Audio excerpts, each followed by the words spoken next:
Bapaknya Yesus itu adalah pencipta, bukan ciptaan.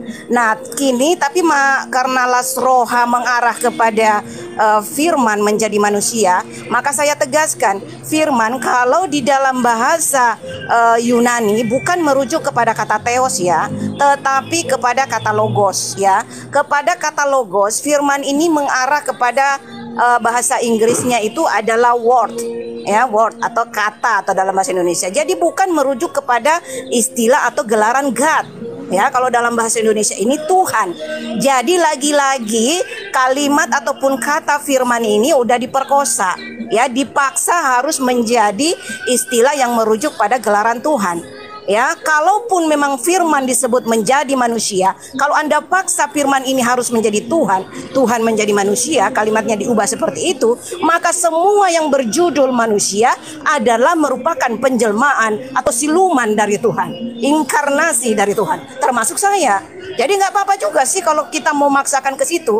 Nah, yang intinya sebenarnya kalau misal kepompong menjadi kupu-kupu, maka kupu-kupu ini tidak lagi disebut kepompong, tetapi mantan kepompong. Jadi kalau lasroha ya, firman menjadi lasroha, manusia bernama lasroha, maka manusia bernama lasroha ini bukan lagi firman, bukan lagi logos, bukan lagi word, bukan lagi kata, tetapi mantan, bekas, ex word ya, bekas perkataan. Karena hanya bekasnya, bukan lagi itu yang menjadi intinya ya, itu sebenarnya di situ poinnya. Jadi tidak menyentuh gelaran daripada Bapaknya Yesus. Oke. Silakan lanjut. Oke, waktunya masih ada 1 menit kurang, nggak apa-apa? Monggo, iya. Oke, langsung aja Pak, media atau lasroha? Jadi Ibu berulang-ulang firman itu adalah Allah, di situ dikatakan theos, Bu. Jadi firman itu adalah hikmat Allah. Jadi pikiran Allah. Bagaimana Allah mau berfirman kalau dia tidak punya firman?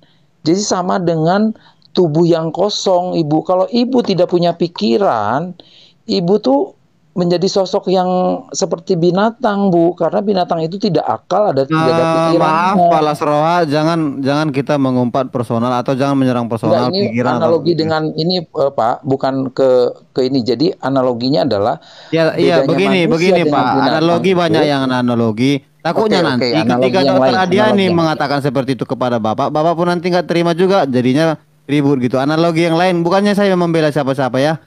Jangan dipancing emosi sesama gitu aja. Aku takut nanti sering-sering emosi. Jadi manusia yang nggak ada akalnya itu adalah, menurut saya, dia tidak bisa melakukan apa-apa. Karena bagian dari manusia itu adalah pikirannya. Nah, pikirannya itu barulah keluar words, kata-kata. Beda, Ibu, antara berfirman, kata-kata, sama firman itu sendiri. Gitu. Makanya ketika firman itu menjadi manusia, karena firman itu adalah hakikatnya Allah Tritunggal, ya Bu, Allah Tritunggal yang zaman perjanjian lama itu Yod He Vav He, makanya dia menjadi manusia. Bukan manusia jadi Tuhan, Bu. Bukan. Tolong dibedakan kata-katanya, Bu. Firman menjadi manusia, bukan manusia menjadi firman. Jadi kalau hakikatnya itu dihilangkan, berpikirnya utuh, Ibu sepotong-sepotong, maka Ibu tidak akan menemukan esensi Allah yang sejati, Bu. Karena dunia ini dijadikan dengan firman. Penciptaannya pada mulanya adalah firman. Firman itu bersama dengan Allah. Bahkan ketika dia menciptakan langit dan bumi, Allah dengan firman-Nya. Begitu. Jadi kalau dianalogikan dengan tubuh manusia, Bu, manusia itu terdiri dari tubuh yang dikasih makan, nutrisi, dan lain sebagainya. Dan kemudian ada bagian jiwanya. Jiwa itu pikiran, perasaan, dan kemauan. Dan ada bagian rohnya. Dan kalau manusia dihilangkan salah satunya, itu tidak manusia utuh lagi, Bu. Gitu. Tapi kembali Ibu harus melihat bahwa permasalahan manusia sebenarnya adalah kehilangan kemuliaan Allah. Makanya ketika Allah itu atau firman-Nya menjadi manusia, itu dia adalah hakikatnya Allah, Bu. Makanya kami tidak ada Tuhannya Yesus Yesus itu adalah Tuhan sendiri. Maka Yesus berkata, aku dan Bapa adalah satu. Sekali lagi ya Bu ya, di dalam firman-Nya, aku dan Bapa adalah satu, tidak terpisahkan. Tritunggal itu menjelaskan kebagaimanan Allah yang kami sembah. Bukan menceritakan jumlah Allahnya, tapi kebagaimanaan Allah yang kami sembah, Bu. Jadi kalau ibu tidak mengerti tentang kebagaimanaan Allah, bahkan tidak melihat karya nyata Allah yang dia tunjukkan kasihnya melalui dia mau menjadi manusia dengan rela memikul penderitaan untuk menyelesaikan dosa, maka ibu tidak akan bisa melihat hakikat Allah yang sebenarnya. Makanya kami membantah ibu yang ngomong Yesusnya tuh Tuhannya Yesus. Yesus Pak. Itu adalah Tuhan. Waktunya habis. Ya, jadi saya tekankan di sini kita menahan diri ya. Jangan langsung ada terpancing, santai aja. Kita memberikan edukasi kepada teman-teman kita yang di bawah juga. Jangan sampai karena ucapan kita tidak menggambarkan yang sebenarnya yang kita sampaikan, jadi orang-orang nanti cuek gitu. Oke, terima kasih. Langsung Bu Dr. Adiani, waktunya 3 menit. Waktu berjalan ketika Ibu berbicara. Ya, terima kasih. Ini ada di typingan, mengatakan bahwa firman itu ada 2 pengertian katanya dalam perjanjian baru. Ada yang berarti logos, ada yang lego. Logos ini semacam kehendak atau dalam bahasa Arabnya takdir ya. Kalau dalam firman lego itu baru dikatakan word atau perkataan. Berarti yang disebut dengan firman menjadi manusia itu adalah lego, bukan logos ya. Perkataan yang menjadi manusia. Perkataan yang mana yang dimaksud di sini adalah kun. Kun itu adalah jadilah. Ya, kurang lebih kalau kita mau mengambil level yang sama, bahasa yang bisa kita ambil bisa sejajar dengan bahasa bukan bahasa manusia, bahasa yang bukan Tuhan, itu seperti ini loh. Tukang sulap. Tukang sulap itu hanya modal berkata simsalabim ya, maka yang misal bunga plastik jadi kelinci yang hidup. Nah, bukan berarti kelinci yang hidup ini adalah firman, adalah perkataan simsalabim tadi, bukan berat. Apalagi kalau disebut kelinci ini adalah tukang sulap. Nah, seperti itulah Tuhan dalam menciptakan makhluknya. Jadi Tuhan hanya berkata kun. Nah, Tuhan hanya berlego atau berfirman kun, maka jadilah. Jadi bahan baku pembuatan jasad manusia yang dari Rasulullah Yesus itu kan dari air mani ibunya tuh. Jasad daripada Rasulullah Yesus, bahan bakunya itu adalah dari air mani ibunya. Maka dengan inilah Tuhan menciptakan jasad Rasulullah Yesus dengan mengatakan kun kepada air mani ibunya. Beda dengan saya, manusia saya seperti saya ini adalah bahan baku jasad itu adalah dari 2 air mani ayah dan ibu. Inilah yang dibacakan Tuhan dengan kata kun. Kun, maka air mani ayah dan ibu saya itu menjadi jasadnya saya. Bahan baku cikal bakal jasadnya saya. Begitu pula dengan jasadnya Rasulullah Yesus. Hanya saya bahan bakunya lebih lengkap. Karena ada dua air mani. Saya lebih lengkap daripada Rasulullah Yesus yang hanya satu pihak hanya dari ibu beliau. Nah, itu di situ sebenarnya jadi bukan berarti kata kun inilah yang disebut Tuhan, karena kata kun lebih dahulu Tuhan daripada kata kun, lebih dahulu Tuhan daripada yang disebut firman, lebih dahulu Tuhan daripada yang disebut perkataan Tuhan. Kan begitu. Nah, seandainya pun kalau kalian mau memaksakan bahwa yang dimaksud di sini adalah Tuhan menjadi Yesus, maka kenapa kalimatnya tidak diganti aja, Pak? Tuhan menjadi Yesus. Simple, to the point. Nggak perlu kita mau ngalor ngidur, putar-putar sini, putar sana, putar sini. Jadi migrain kita keliling-keliling, nggak nyampe-nyampe. Karena kenapa? Karena kita berusaha untuk menyiksa diri. Udah jelas ada padanan kata daripada kata Tuhan. Kenapa masih menggunakan kata firman yang bisa berarti lego atau perkataan? Sekalian aja bilang Tuhan menjadi Yesus. Beres, simple. Atau kalau dalam bahasa Yunaninya, Theos menjadi Yesus, atau kalau dalam bahasa Inggrisnya God menjadi Yesus, atau dalam bahasa Arabnya Rabbul Alamin berubah menjadi Isa Al-Masih. Gitu loh. Ya, mungkin bisa udah ditangkap juga apa yang disampaikan Mbak Diani. Bang Media boleh juga menanggapi atau bentar. Jadi Ibu Dokter kembali mengatakan lego. bahasa aslinya Yunaninya logos, Bu. Kalau logos itu adalah bagiannya Allah, pikirannya Allah. Nah, kalau lego itu baru yang keluar dari logos, itu perkataan. Jadi yang menjadi manusia itu adalah logos, itu pertama. Terus ibu bilang pusing-pusing. Kami nggak pusing, orang Kristen biasa-biasa aja. Kami bisa menerima dengan baik dan mengerti gitu. Makanya kekristenan ada sampai miliaran itu karena memang bukti bahwa ada yang mengerti, paham akan makna-makna yang ada di Alkitab. Jadi ibu jangan bikin kesimpulan sendiri, bingung gitu, migrain. Gak usah, saya nggak migrain, Bu, malah saya suka cita menemukan kebenaran ini. Itu yang pertama. Kemudian ibu kembali lagi, kenapa harus diterjemahkan logos menjadi manusia? Itu penegasan bahwa keilmuan yang dalam, Bu, pengertian yang betul-betul dalam, tidak hanya menyangkut kepada cuman kulit luarnya saja, Bu. Jadi ketika Yesus mempertegas dirinya bahwa Bapa dan aku adalah satu, itu sudah sangat jelas. Itu very very clear. Nah, kalau misalnya orang mengasumsikan tanpa melihat kepada dalil-dalil atau teks yang tertulis, itulah justru yang bikin hoax. Itulah justru yang bikin paham-paham yang salah, Bu. Karena ada teks-teks yang ditulis dan orang mengartikannya sesuai dengan apa yang dia pikirkan, bukan apa yang betul-betul firman yang sudah diwahyukan. Karena di dalam 2 Timotius 3 ayat 16 dikatakan segala apa yang tercatat di Alkitab itu adalah diwahyukan Allah atau diilhamkan Allah.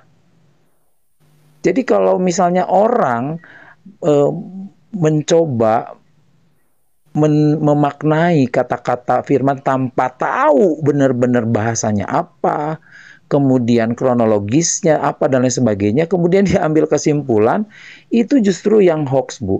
Bagaimana nanti kalau ada surat misalnya dari presiden kemudian tidak dibaca dengan sungguh-sungguh, berarti akan salah perintah, Bu, salah memaknai, dan itu sangat bahaya.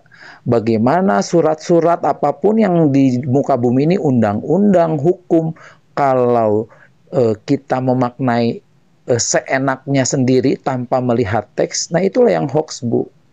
Jadi menurut saya kita harus kembalikan lagi, baca dengan sungguh-sungguh sesuai dengan yang tertulis dan makna yang di dalamnya, tanpa keluar konteks teks, tidak boleh lepas dari konteks. Begitu, Bu. Oke, waktunya habis. Bu dokter sudah mendengarkan juga mungkin, ya langsung aja Bu, atau Bu Syalindri Ya, bisa? enggak, kenapa? Atau Bu Syalindri mau menanggapi? Ya, Assalamualaikuum warahmatullahi wabarakatuh. Waalaikumsalam warahmatullahi wabarakatuh. Tadi sempat disampaikan bahwa Bapak dan aku adalah satu. Otomatis di sini Yesus adalah Tuhan menurut dari umat Kristen. Saya minta satu dalil karena Bapak tadi berkata bahwa harus berkata berdasarkan dengan data ya. Jadi saya minta satu dalil di mana Yesus memerintahkan ya umat untuk menyembah Beliau. Dalam arti kata bahwa ada kata sembah, sembahlah aku. Wahai umat manusia, sembahlah aku karena aku adalah Tuhan. Yang membuktikan bahwa dia adalah Tuhan dan dia bukan anak manusia.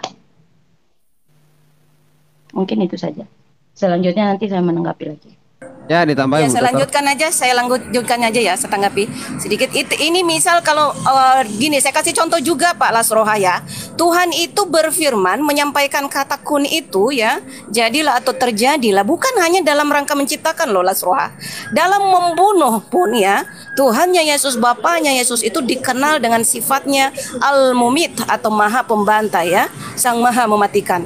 Nah, dalam mematikan ini, Tuhannya Yesus pun hanya sekedar berkata, Pak, Ya, Tuhan itu hanya sekedar berkata kun. Ada istilahnya, jadilah kau mati, gitulah. Ajalmu tiba detik ini. Maka detik itu juga Pak ajal kita tiba, meskipun nggak lagi sakit, lagi sehat-sehat, lagi tidur-tidur enak di rumah.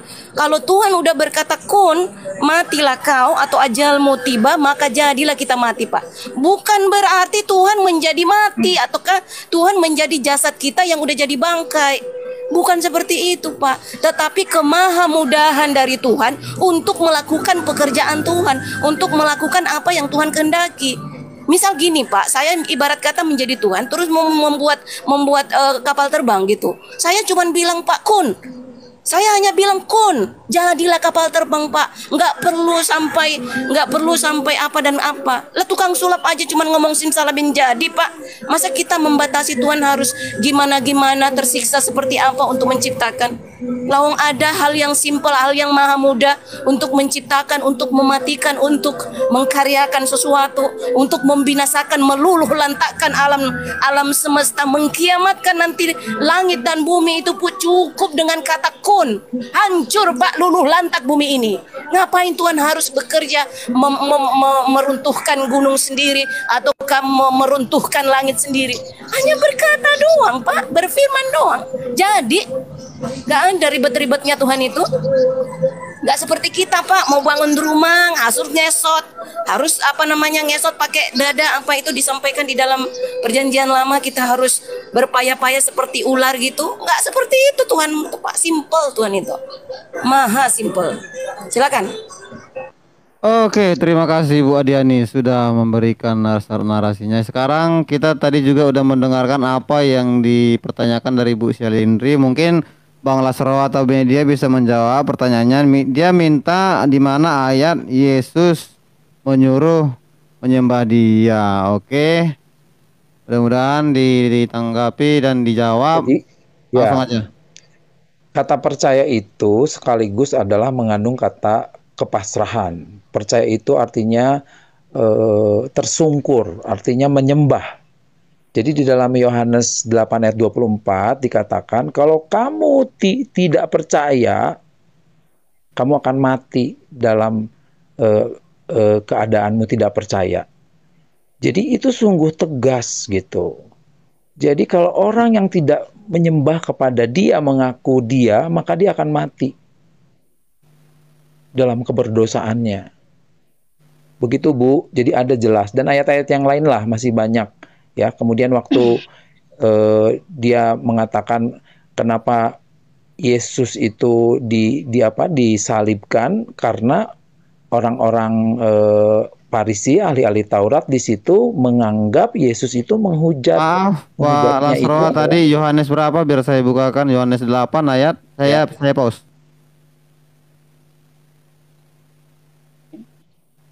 Yohanes 8 ayat 24. 8 ayat 24. Ya, lanjut, Pak. Saya akan main ini dulu. Lanjut.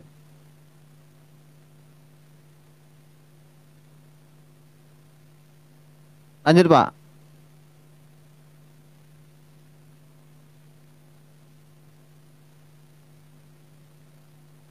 Itu udah jelas. Kata percaya di situ mengandung arti adalah menyembah, Bu. Itu udah jelas sekali, dan banyak ayat-ayat yang lain. Dan salah satunya adalah orang kenapa Yesus disalibkan itu karena ahli-ahli Taurat pada saat itu menganggap Yesus menghujat. Dengan menghujat itu artinya apa? Dia menganggap dirinya setara dengan Allah karena dia mengaku sebagai anak tunggal Allah.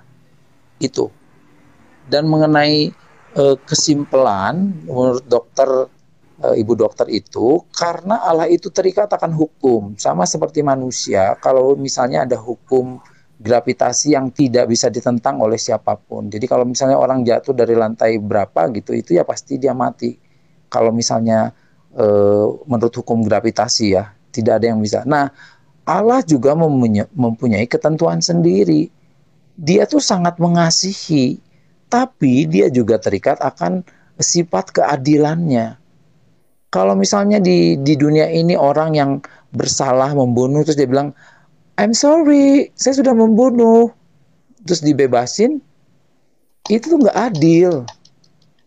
Dimaafkan bisa, tapi hukum itu harus tetap berjalan. Seandainya Allah tidak mau menanggung hukum dari manusia itu, ya manusia sendiri yang harus dihukum. Tapi karena begitu besar kasih Allah akan dunia ini, kasihnya yang begitu luar biasa, sebenarnya kalau dipikir siapakah manusia sehingga dia mau menyelamatkan kita? Tapi karena dia mengasihi kita, dia ingin mengembalikan kemuliaannya supaya ciptanya kembali, rasa keadilannya itu artinya dia menggantikan posisi terhukum kita. Itu saya melihat Allah yang begitu mengasihi, dan itu saya melihat bukti nyata kasih Allah. Bukan hanya teologi, bukan hanya omongan, bukan hanya katanya, tapi sungguh-sungguh bukti nyata Allah mengasihi manusia. Sampai rela dia menderita. Dia keluh. Apakah dia tidak bisa mendatangkan malaikatnya? Dia katakan waktu Petrus mau melawan prajurit, dia katakan, apakah saya tidak bisa mendatangkan malaikat-malaikat di surga? Oh enggak, karena dia ingin punya visi, punya misi menyelamatkan manusia. Oke, waktunya habis. Ya, saya cuman tadi maaf saya memberhentikan. Saya juga mau mencek apakah ayat yang dia bilang tadi bahwa benar, ya pastinya benar ya guys ya. Saya juga tidak mau di sini memberikan berita-berita yang tidak benar. Jadi mungkin maksud Bu Syalindri ini, adakah ayat yang secara langsung menyuruh bahwa dia menyuruh menyembah Yesus itu gitu ya? Mungkin tadi Bang Lasroha tidak menjelaskan adakah ayat seperti itu langsung ditulis. Mungkin nanti diberi kesempatan lagi buat Bang Lasroha untuk menjelaskan itu. Oke, Bu Syalindri, puas dengan jawabannya? Oke lah, pastinya puas tidak puas harus diterima lah ya. Ya, saya harus menanggapi dari terkait dengan permisi dulu Bu Syalindri karena aku mau pamit sebentar. Permisi dulu Bu Syalindri karena aku mau pamit sebentar. Saya mau tegaskan dulu sedikit ya Bang Host. Boleh sedikit aja, aku mau pamit, ini ada tapi kita jalankan aja waktunya Bu. Iya, enggak apa-apa. Ya, enggak apa-apa. Oke, ya silakan. Gini kan tadi kita awalnya kan bapaknya Yesus tuh konsen ke situ, fokus ke situ, tapi kemana-mana nih. Tapi aku tarik lagi ke situ ya, supaya kita fokus ke situ. Nah, ada tadi di bawah-bawah juga kalimat anak dan bapak adalah satu. Dan Adiani, saya kasih contoh gambaran seperti ini. Adiani Adil dan Lasroha adalah satu. Apakah berarti Adiani Adil ini dan Lasroha ini adalah sosok yang sama? Ataukah hanya sebatas memberikan petunjuk bahwa Adiani Adil dan ada kata sandang, kata nyambung, kata sambung dan ya Lasroha, artinya ada dua pihak dalam satu. Satu apa? Satu komalan ya saat ini. Jadi demikian pula yang disebut anak dan bapak adalah satu. Satu apa? Satu pekerjaan Pak, satu visi misi, yaitu penyelamatan. Tapi tidak mesti juga penyelamatan Pak, karena kalau anak iblis dan iblis Bapa itu misi penyesatan Pak. Bedakan dengan anak Tuhan dan Tuhan Bapa. Kan ada tuh istilah anak Tuhan dan Tuhan Bapa, ada istilah anak iblis dan iblis Bapa. Jadi masing-masing konteksnya siapa yang berkolaborasi, siapa berkonspirasi atau bersekutu dalam hal ini. Ya, anak Tuhan dengan Tuhan Bapa, anak iblis dengan iblis Bapa. Kemudian lagi saya mau titip dulu ya, boleh dijawab sekarang atau boleh dijawab dalam hati, jadikan PR atau apa dan sebagainya. Sebutkan satu saja orang di zaman Rasulullah Yesus yang memposisikan atau memperlakukan beliau sebagai sosok Tuhan. Sosok, kenapa harus bilang sosok ya? Adalah memperlakukan beliau sebagai Tuhan. Ya, tunjukkan satu orang saja di zaman itu. Apakah Yudas, apakah Paulus, apakah Bunda Maria, apakah Nabiullah Yohanes atau dan lain-lain sebagainya di zaman itu ya, yang memperlakukan Yesus sebagai Tuhan. Ya, yang memposisikan Yesus sebagai Tuhan, bukan menjadi target bulian, bukan menjadi target terpidana mati, bukan menjadi pembunuhan karakter, difitnah gila dan sebagainya, yang memperlakukan beliau sebagai Tuhan ya. Oke, sekian, wabillahi taufik wal hidayah. Wassalamualaikum warahmatullahi wabarakatuh. Salam sapaan, pujian, penghormatan, rahmat dan berkah dari Allah senantiasa menyertai yang mau saja ya, hanya yang mau saja. Oke. Yang mau saja. Oke. Lanjut Bu Syalindri, ada 1 menit lagi. Enggak, ini saya jawab dulu Ibu itu ya. Oh, masih ada 1 menit, silakan. Begini. 20 detik lagi. Ya, coba. Lanjut Syalindri, coba. Oke, sekiranya kita habiskan aja ini ya, karena waktunya pun dikit lagi, Bu Selindri. Bu Selindri, maaf ya. Waktunya sudah tadi Bapak diborong harus sama Pak Bu Selindri. Masih dengar nggak? Halo? Kita beri aja ya lagi ya ya langsung ya dengar. kesempatan buat Pak Lasroha Raja untuk menanggapi apa yang dikatakan Ibu Adiani tadi. Sebenarnya sih nggak usah dijawab karena dia juga bilang ya kalau mau jadi PR, kalau mau dijawab Dijawab, dijawab, apa-apa. dijawab. Oke, langsung aja. Ya, dikatakan bukti bahwa Yesus diperlakukan sebagai Tuhan itu banyak sekali. Pertama oleh malaikat-malaikat. Ketika Yesus sudah berpuasa, kemudian mengakhiri puasanya, malaikat-malaikat turun melayani. Siapakah manusia yang bisa dilayani kemudian didatangi begitu hebatnya gitu. Itu pertama. Kemudian Nikodemus. Nikodemus ketika datang kepada Yesus pada malam-malam, dia mengaku Yesus adalah Tuhan. Dikatakan kata Yesus, kamu harus dilahirkan kembali dari air dan roh. Dan Nikodemus akhirnya bertobat dan percaya kepada Yesus. Kemudian rasul-rasul, mereka semua mati. Ada Petrus mati disalib, bahkan terbalik. Kemudian Yohanes sampai dibuang ke Pulau Patmos. Karena mereka membela imannya. Banyak murid-murid Tuhan Yesus yang mati martir membela Yesus adalah seorang juru selamat. Bagaimana kemudian banyak sekali di jalan Emmaus ketika Thomas tidak percaya bahwa Yesus sudah bangkit, akhirnya dia percaya. Bahkan ketika Yesus terangkat ke surga disaksikan oleh sekitar 400 orang. Dan banyak bukti-buktinya, bahkan tidak hanya di Alkitab.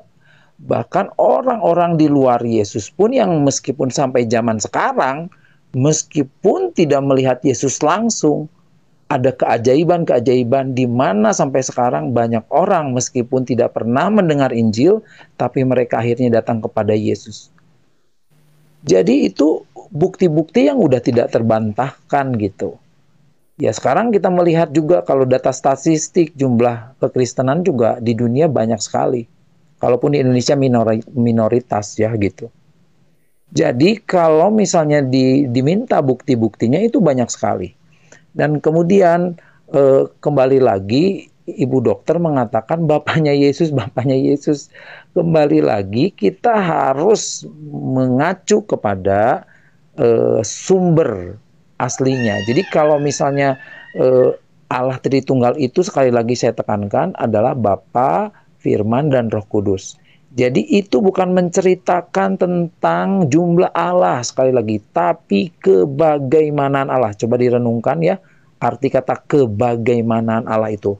Artinya kami mengerti supaya orang yang percaya kepada Allah itu adalah bukan omong kosong, tapi betul-betul kami dekat. Makanya kami panggil Allah itu adalah Bapa gitu, karena dia adalah sumber dari segala sesuatu, penciptaan dan lain sebagainya. Jadi itu aja. Oke, langsung aja Bu Selindri. Ya, baik. Saya menanggapi terkait dengan percaya dan menyembah. Bapak harus bisa membedakan mana percaya, mana menyembah ya, Pak. Karena kalau misalnya Bapak mengatakan bahwa percaya itu adalah menyembah, berarti ketika saya percaya kepada seseorang itu sama artinya saya menyembah manusia. Itu. Yang kedua, kemudian ada bahasa tadi jika tidak percaya. Ini kan sudah kategorinya pemaksaan, Pak. Dia sudah bisa diartikan dengan pemaksaan. Jika kamu tidak percaya, maka kamu akan mati. Berarti ini pemaksaan. Karena percaya itu adalah keyakinan atau dorongan. Ya, jadi kalau Bapak mengatakan bahwa percaya itu adalah menyembah, saya tidak bisa masuk dalam logika saya, tidak bisa masuk di akal sehat saya, Pak. Kemudian saya meminta dalil terkait dengan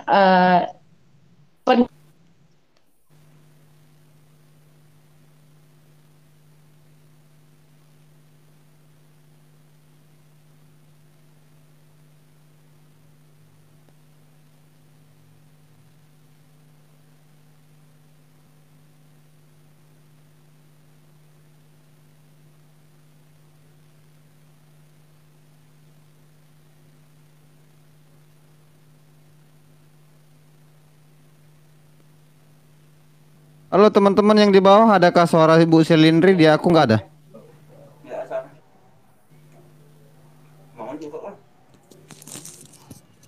Ya, kau turun, Ibu Selindri. Maaf ya kawan-kawan, dia memang jaringannya dari tadi kurang bagus. Dia pun tadi udah bilang jaringannya kurang bagus.